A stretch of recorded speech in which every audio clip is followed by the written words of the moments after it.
मी परमेश्वर सुब्राव सावंत, प्रभाग क्रमांक 5 ड ओपन पुरुष। गेले 40 वर्ष झालं मला जसं मतदाराचा अधिकार आला तेव्हापासून मी आमचे हिंदू हृदय सम्राट बाळासाहेब ठाकरे यांच्या शिवसेनेमध्ये मी काम करत आहे। परंतु बाळासाहेबांच्या नंतर जे घडलं झालं ते मी आता इथं ते बोलू शकत नाही, कारण मी एक निष्ठावंत शिवसैनिक आहे आणि निष्ठावंत शिवसैनिकावर आतापर्यंत अन्याय होत आला, त्या अन्यायाला कुठेतरी वाचा फुटली आणि आता ह्यावेळेस मला सन्माननीय आमचे उद्धव साहेब ठाकरे पक्षप्रमुख यांनी मला प्रथम संधी दिली। त्या संधीचं मी नक्कीच उद्धव साहेबाला मी प्रभाग क्रमांक 5 ड मध्ये निवडून आलो तर पूर्ण आपल्या प्रभागाचा विकास करीन आणि उद्धव साहेबाला मी त्याचा रिझल्ट देईन। मी प्रवीण अशोक कांबळे, आज भारतीय जनता पक्षाकडून प्रभाग क्रमांक 2 जो एससी पुरुषासाठी राखीव आहे तुम्ही आज नामनिर्देश पत्र भरलेलं आहे आणि प्रभागाचा सर्वांगीण विकास करणं आणि नाविन्यपूर्ण योजना या समाजासाठी या प्रभागातील जनतेसाठी आणणं हा हे माझं ध्येय आहे। आणि मागील 8-9 वर्षामध्ये आमदार विजयकुमार देशमुख मालक यांच्या मार्गदर्शनाखाली व डॉक्टर किरण देशमुख यांच्या नेतृत्वाखाली तो प्रभाग 2 मध्ये विकास झालेला आहे। त्या विकासाला आणखी गती देण्यासाठी आम्ही या काम करणार आहोत।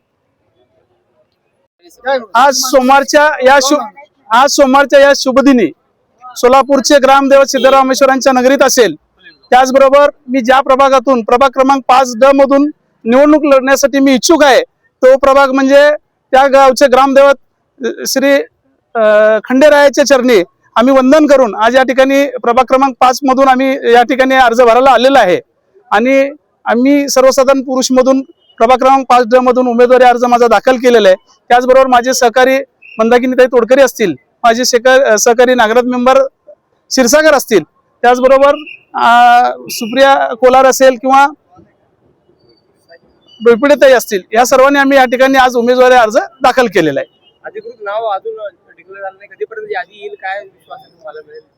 आम्ही गेल्या अनेक वर्षापासून मी एक भारतीय जनता पार्टीचा कार्यकर्ता आहे आणि भारतीय जनता पार्टीच्या कार्यावर आणि कामावरती माझा विश्वास आहे आणि कार्यकर्ता म्हणून माझ्या कामावर सुद्धा पार्टीचा विश्वास आहे।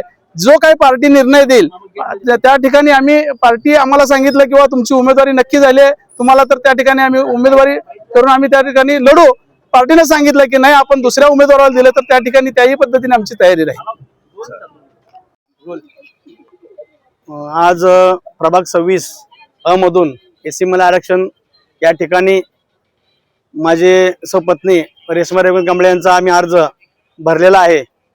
तर त्या अर्ज भरताना बघितलं की मी एक पहिलाच नंबर अर्ज आपला आहे तिथं भरताना आणि खरोखरच पक्षाने संधी दिलेली आहे, त्या संधी सोनं करेन आणि मी या अगोदर सुद्धा माझ्या प्रभागात स्थानिक आणि जनतेचे कामं केलेले आहेत। नगरसेवक नसताना सुद्धा पिण्याचे पाईपलाईन, ड्रेनेजचे लाईन, रस्त्याचे असे काही भरपूर कामं केलेले आहेत, मी सांगायची गरज नाही। त्या भागामध्ये गोरगरीब जनतेसाठी कोरोनाच्या काळामध्ये हॉस्पिटलचे काम असतील किंवा त्यांचा खाण्यापिण्याचा प्रश्न असेल, आम्ही सगळे प्रश्न मार्गी लावलेले आहेत। ते जनतेच्या मनात आहे आणि जनमत आहे म्हणून मी या ठिकाणी आम्ही फॉर्म भरलेला आहे। सांगा कुठल्या प्रभागासाठी अर्ज भरलाय सांगा। आज सोलापूर सार्वत्रिक महानगरपालिकेच्या निवडणुकीसाठी आम्ही प्रभाग क्रमांक 13 मधून महाविकास आघाडीच्या वतीने तिन्ही उमेदवार आज उमेदवारी अर्ज या ठिकाणी दाखल केलेला आहे। मार्क्सवादी कम्युनिस्ट पक्षाच्या वतीने मी कॉम्रेड श्रीनिवास कुर्मय्या मेत्रे प्रभाग क्रमांक 13 क मधून आमच्या कॉम्रेड सुषमा सर्वदे प्रभाग क्रमांक 13 अ मधून आणि ब मध्ये आमच्या अनिताताई आडम कॉम्रेड यांनी आज नामनिर्देशन पत्र दाखल केलेलं आहे। एबी फॉर्म देखील जोडलाय का? एबी फॉर्म सुद्धा पक्षाने आम्हाला दिलेला आहे, आम्ही त्यासोबत एबी फॉर्म सुद्धा जोडलेला आहे। प्रभाग क्रमांक 13 अ ब क मार्क्सवादी कम्युनिस्ट पक्षाच्या वतीने तिन्ही उमेदवारांनी आम्ही आज या ठिकाणी नामनिर्देशन पत्र दाखल केलेलं आहे। एरिया सांगा। एरिया बापूजी नगर, वालचंद कॉलेज परिसर, अशोक चौक या सर्व प्रभागातून आम्ही उमेदवार निवडणूक लढवत आहोत। कुठल्या प्रभागासाठी अर्ज भरलाय सांगा। आज प्रभाग क्रमांक 18 अ या ठिकाणी उमेदवार भरले आहे। कुठले एरिया आहे? आकाशवाणी केंद्र, किसान संकुलन, 70 फूट रोड आणि वेणुगोपाल नगर परिसर. एबी फॉर्म कधी भरणार? पार्टी मिळालाय पक्षाकडून अजून? नाही नाही. काय अपेक्षा एबी फॉर्म तुम्हाला मिळेल ते तुम्ही माझी माफ करू का? पक्षश्रेष्ठीने विचार करून योग्य ते निर्णय घेतील. नमस्कार, मी योगेश रेवंत सिद्धगिराम. मी भारतीय जनता पार्टीकडून प्रभाग 3 ड मधून उमेदवारी अर्ज दाखल करून आलोय. भारतीय जनता पार्टी युवकांना संधी देत आहे. त्याच हिशोबाने आज युवक म्हणून मी भारतीय जनता पार्टीच्या नावाने वतीने फॉर्म भरून आलोय. युवकांचे जे काही प्रश्न असतील, आता IT पार्क आपल्या सोलापुरात आलेला आहे, आणखी युवकांना क्रीडा मैदानांचे विषय असतील, आणखी युवकांच्या निगडीत जे जे काही विषय आहेत ते महापालिकेत मांडण्यासाठी मी युवकांचा प्रतिनिधी म्हणून अर्ज केला आहे. ठीक आहे, कुठला एरिया आहे? प्रभाग 3. भवानीपेठ प्रभाग 3 ड. ओके. नमस्कार, मी सौ अलका आनंद भवर, प्रभाग क्रमांक 5 ब मधून ओबीसी महिला म्हणून उमेदवारी अर्ज भरलेला आहे आणि खूप छान प्रतिसाद आहे मला जनतेतून. आतापर्यंत मी भरपूर महिलांसाठी कामे केलेली आहेत. सर्वप्रथम सर्व राज्य सरकारच्या व केंद्र सरकारच्या सर्व योजना महिलांपर्यंत पोहोचवल्या आहेत व त्यांना त्याचा लाभ मिळवून दिलेला आहे. आणि आम्ही नेतृत्व असं आहे की सर्वसामान्य जनतेत रोजच्या रोज गाठी भेटी घेऊन त्यांचं काम करणार आहे. ड्रेनेज, रस्ते काही असतील अडचणी त्या 100% जनतेच्या केल्या आहेत. त्यामुळे आम्हाला उत्तम असा प्रतिसाद आणि 100% गॅरंटी आहे की जनता आम्हाला आशीर्वाद रूपी मतदान करणार. आपण कोणत्या पक्षाकडून? मी BJP कडून अर्ज भरलेला आहे, ओबीसी महिला. Thank you so much. वरिष्ठांबरोबर चर्चा केलो, येथील स्थानिक नेत्यांबरोबर चर्चा केलो. त्यावेळी मुंबईला गेलो. मुंबईमध्ये बी आम्ही चर्चा केला. परंतु चर्चा म्हणजे काय असं तिकीट वगैरे मागणी वगैरे केलेलं नाहीत. आमचे पालकमंत्री, आमचे आमदार यांनी ते शिफारस केलेले आहेत. पटोणी साहेबांना असू दे, बावनकुळे साहेबाला असू दे, आमचे प्रदेश अध्यक्ष भारतीय जनता पार्टीचे रवींद्र चव्हाण साहेबाला, त्यांनी सर्व शिफारस करून आम्हाला घेऊन जाऊन घर वापसी केलेले आहेत. काही लोकांनी पक्षात प्रवेश केलेले आहेत. घर वापसीनंतर समाधान तर खूप भारी असेल. घर वापसीनंतर काय, मी तर मला वाटलं आहे 25 वर्षामध्ये निवडून आलेला नगरसेवक भारतीय जनता पार्टीचा बी एकमेव आहे. स्टँडिंग कमिटी चेअरमन मी 99ला झालो. 2002ला पुन्हा निवडून आल्या. 2006-07 वेळी वर्षात मी त्यावेळी विरोधी पक्षनेता येतो. मग पुन्हा मी 2012मध्ये मी विरोधी पक्षनेता होतो. 12 पासून ते जवळजवळ 8 ते 10 वर्ष मी जिल्हा नियोजन समितीमध्ये होतो. मी नंतर महिला महापौर झाल्यामुळं मला सभागृह नेता केले. परंतु सभागृह नेता असताना मला 9 महिन्यातच विष बाधा झाला, विष घातले. हे सगळे इतके पद भोगल्यानंतर पुन्हा तिकीट मिळावं आणि पुन्हा तुम्ही निवडून यावं ह्या अपेक्षा. मी माझं सर्वोच्च पद आमच्या महानगरपालिकेत महापौर आहे. मी अनेक वेळा आमदार तिकीट, ज्याने आमदारच नव्हते, वल्ल्याळ साहेबाच्या टायमाला मी 1990 पासून आमदार तिकीट मागतो. नरसिंग मेघजी अजून नगरसेवक होते त्यावेळीपासून मी आमदार तिकीट मागतो. आमच्या कार्यकर्त्यांना मला असं वाटतंय की भारतीय जनता पार्टीने मला आमदार केलं पाहिजे होतं, करू शकले नाही. चला, झालं नाही तर झालं नाही. माझं शेवटचं इच्छा आहे मी महापौर व्हावं. क्या बात आहे. आणखी एक प्रश्न की बाबा अनेक जण करून बोललं जातं की यंदाच्या वेळी तवा खूप गरम झालाय, भाकर जरा फिरवावी लागेल. फिरवण्याची तयारी आहे का तुमची? नाही का, आता मी भारतीय जनता पार्टीचा कार्यकर्ता जुना असल्यामुळं मी आता शरणागती पत्करून भारतीय जनता पार्टीमध्ये काम करालो. अनेक लोक काय मुलाखत देतात, पण त्या मुलाखतीपर्यंत दुसऱ्या वेळी पुन्हा काही लोक आपल्याला शब्द पडत नाहीत. तसं मी नाही आहे. मी कार्यकर्ता भाजपात असलं तरी मी व्यक्तीच्या विरोधात असतो, पक्षाच्या विरोध. माझ्या पक्ष म्हणजे माझी आई, संघ म्हणजे माझा बाप, असं आजपर्यंत गेल्या वेळीपासून म्हणतो. फक्त तुम्हाला सर्वांना वाटत असेल अण्णा असं काय केला. नाही, पण अण्णा मी प्रश्न विचारला त्याला बदल देऊ नका. काय भाकर फिरवायची वेळ आली तर तुमची तयारी आहे का? भाकर फिरवायची वेळ आली, लोकप्रतिनिधी आमदार खासदारांचं असतंय. कारण सुरेश पाटलाचं काय नसू नये, सुरेश पाटला बी असू शकतंय. मग जर का अशी उमेदवारी द्यायची वेळ आली तर बिपिनचा विचार केला जातो असंही बोललं जातं. आता बिपिनचं दिलं म्हणजे देण्यासाठी काय माझं का हरकत नाही आहे, कारण दिलं पाहिजे असं मलाही वाटतंय. का हो, आमदार खासदार यांचे मुलं, यांचे भाऊ लोक म्हणजे किती 1-2-3 महिन्यामधला हा परिवर्तन म्हणायचं का?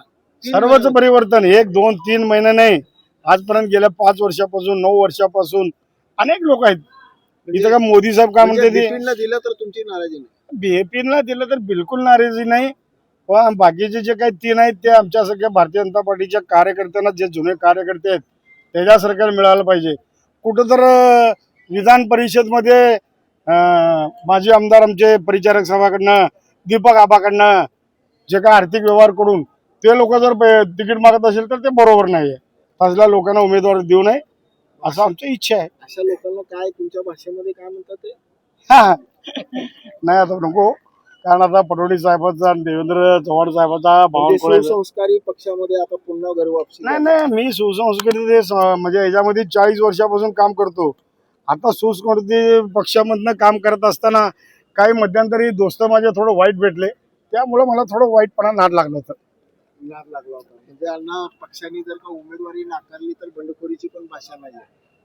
भाजप पक्षाने माझ्यासारख्या चांगल्या कार्यकर्त्यावर, भाजप पक्षाच्या कार्यकर्ता काम चांगलं करत असताना त्याच्यावर विषबाधा झालं, ते विषबाधाचं चौकशी या ठिकाणी आमचे आजी माजी नगरसेवक पदाधिकारी, आमदार, खासदार, मंत्री असलेले ते चौकशी करावं आणि जे दोषी आहे त्याच्यावर कारवाई करावं. मी कधीच निवडणुकीला थांबणार नाही. मुलाला आणि आमच्या कार्यकर्त्यांना मोठा केला. क्रमांक 4च्या वतीने आम्ही भारतीय जनता पार्टी चिन्हाकडून आम्ही 4-5 जण आता उमेदवारी अर्ज दाखल केलो. गेल्या 9 वर्षामध्ये आम्ही नगरसेवक म्हणून जे सामान्यांचं ड्रेनेज, रस्ता, लाईट या विषयावर आम्ही 5-9 वर्ष काम केलो. त्याच धर्तीवर अजून येणाऱ्या काळात आम्हाला संधी मिळाली तर अजून जास्त उत्साहाने आणि नागरिकांच्या अडचणी आम्ही सोडवण्याचा प्रामाणिक प्रयत्न करू, एवढंच सांगतो.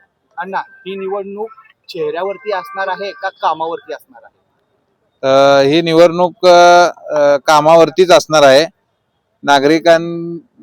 नागरिकांचे जे काम करणारे आहेत नागरिक त्यांनाच निवडून देतात. भारतीय जनता पार्टीने म्हटलं होतं की यंदाच्या वेळी आम्ही निवडणुकीमध्ये नव्या चेहऱ्यांना संधी देणार. याबद्दल तुम्हाला काय वाटतं? नव्या चेहऱ्यांना यंदा महापालिका निवडणुकीमध्ये संधी भेटत आहे का? ते आम्हाला माहित नाही. ज्यांनी पक्षासाठी 40 वर्ष कष्ट करून पक्षाचा कुठलाही विचार न करता शुल्लक नगरसेवक पदासाठी जे मोठे धडपडत आहेत, ज्यांनी बाबा आज महापौर पद भोगलं, उपमहापौर पद भोगलं, जिल्हा प्रमुख पद भोगलं, तरी बी त्यांच्या अपेक्षा अजून कमी होईना. त्यासाठी मी भगव्याला कदापि खाली ठेवणार नाही. भगव्याची इमानी राहून भगव्याची निष्ठा करणार. मी सध्या अपक्ष उभारलोय. जी ते ज्याच्या त्याच्या सोयीनुसार त्यांनी फॉर्म भरून जे त्या सोयीनुसार नगरसेवकसाठी इच्छुक आहेत, मी बी त्या पद्धतीने गनिमी कामा करणार. नमस्कार. भारतीय जनता पार्टी प्रभाग क्रमांक 3 अ मधून ओबीसी पुरुष गटातून मी फॉर्म भरलेला आहे. या ठिकाणी पार्टी ज्या पद्धतीने सांगेल त्या पद्धतीने उमेदवारी दिल्यावर आम्ही नक्की करू. ज्या पद्धतीने पार्टी सांगेल त्या पद्धतीने वागणारे कार्यकर्ते आहोत आम्ही, असंही आम्ही तुमच्या माध्यमातून सांगू इच्छितो.